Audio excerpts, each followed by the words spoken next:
அந்த குழந்தைகளை மிக ஆரோக்கியமான குழந்தையாக வளர்த்தெடுப்பது நம்மளோட கடமை.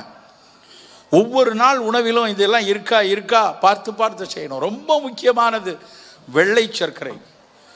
தோசைக்கு சர்க்கரை வச்சு சாப்பிட சார் சொல்லும்போது பேசும்போது அந்த உப்புமாவின் சூட்டை தணிப்பதற்கு அந்த குழந்தை சர்க்கரையை போட்டதுன்னு அந்த கதையில் படித்ததை சொன்னாங்க.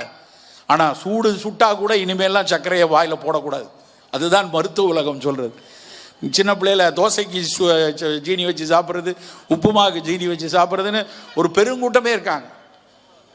ஆனால் அந்த வெள்ளை சர்க்கரை எவ்வளவு ஆபத்தை உண்டாக்கும் திரும்ப திரும்ப ஆய்வுகள் வருது.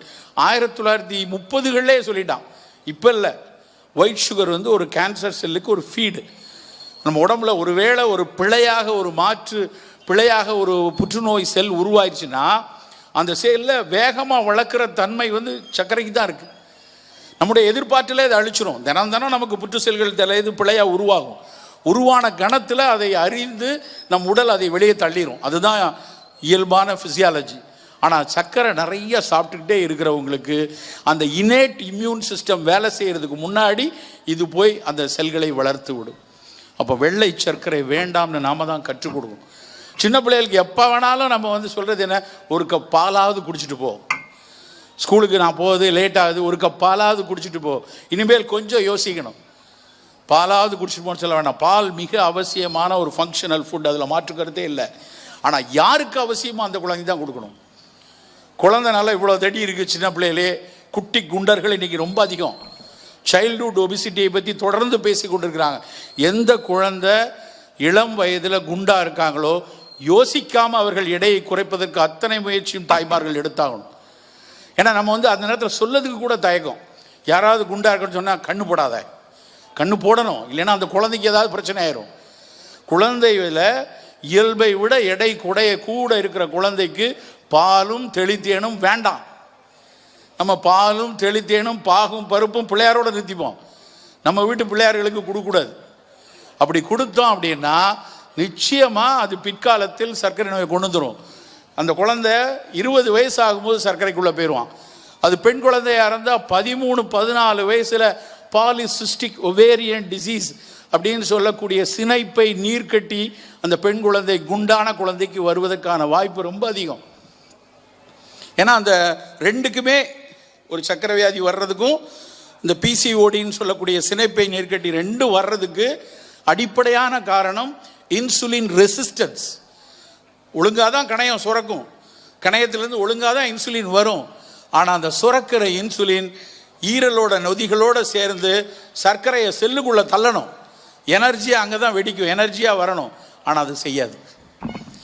அந்த சர்க்கரையை செல்லுக்குள்ளே தள்ளுற குளுக்கோஸ் செல்லுலார் அப்டேக் அப்படின்னு ஆங்கிலத்தில் எழுதுகிறான். அந்த செல்லுலார் அப்டேக் வராமல் நடத்துறதுக்கு காரணம் அந்த வெள்ளை சர்க்கரையும் அது உண்டாக்கிய இன்சுலின் ரெசிஸ்டன்ஸும் தான். அப்போ குழந்தை பருவத்தில் ரொம்ப கவனமாக வெள்ளை சர்க்கரை தவிர்க்கணும். சிறு வயதிலிருந்தே நல்ல இனிப்புன்னு வேணால் நல்ல ஒரு பனை வெல்லமோ நாட்டு வெல்லமோ கொடுத்து பழக்குவோம், தப்பு இல்லை. எதுக்காக? ரெண்டும் ஒன்று தானே சார். நாட்டு வெல்லத்துலேயும் தான் குளுக்கோஸ் இருக்குது. ஆனால் அது ரெடிலி அவைலபிள் கிடையாது. வாயில் போட்ட மாத்திரத்தில் 100% சர்க்கரை ரத்தத்தில் போகிற அளவுக்கு ஸ்பீடாக போகாது. பனை வெல்லத்துலேயும் கிளைசமிக் லோடு அதிகம்தான், அதுலேயும் குளுக்கோஸ் இருக்குது. ஆனால் அது மட்டும் இல்லை, அதோட 237 புதிய விஷயங்கள் அதில் இருக்குது. பல கனிமங்கள் இருக்குது, பல நொதிகள் இருக்குது, தேனீக்கள் சேமித்து வச்ச விஷயங்கள் தேனில் நிறையா இருக்குது. இவையெல்லாம் சேர்ந்து கொடுக்குற இனிப்பும் ஆலையில் தனி குளுக்கோஸ் மாலிகுலாக கொடுக்கக்கூடிய விஷயத்துக்கு ஏகப்பட்ட வேறுபாடு இருக்குது. நல்ல இனிப்பு ஒரு சர்க்கரை நோயாளியாக இருந்தால் எதுவுமே வேண்டாம். இல்லை சார், எனக்கு இன்சுலின் போட்டுக்கிட்டு இருக்கேன், நான் ரெகுலராக காலையில் ஒரு சிடாகிப்டின் எடுத்துக்கிறேன், ராத்திரி ஒரு கிளைபேட் எடுத்துக்கிறேன், நான் கொஞ்சம் தினம் ஒரு சின்ன துண்டு மைசூர் பாகு சாப்பிட்னா அது தப்பு. அவர்களுக்கு எந்த இனிப்பு வேண்டாம், பனங்கருப்பட்டியோ எதுவும் வேண்டாம். ஆனால் குழந்தைகளை பொறுத்த வரைக்கும் இனிப்பு வேணும். அந்த இனிப்பை நல்ல பழங்களில் இருந்தும் பனங்கருப்பட்டியிலிருந்தும் கொடுக்கணும். அதை தாண்டி குழந்தைகளுக்கு ரொம்ப முக்கியமான விஷயம் 6 சுவையில் உள்ள உணவும் பேலன்ஸாக போகுதான்னு பார்த்துக்கிட்டே இருக்கணும். இந்த சுவைங்கிறது வாய் மட்டும் அறிகிற விஷயம் இல்லை.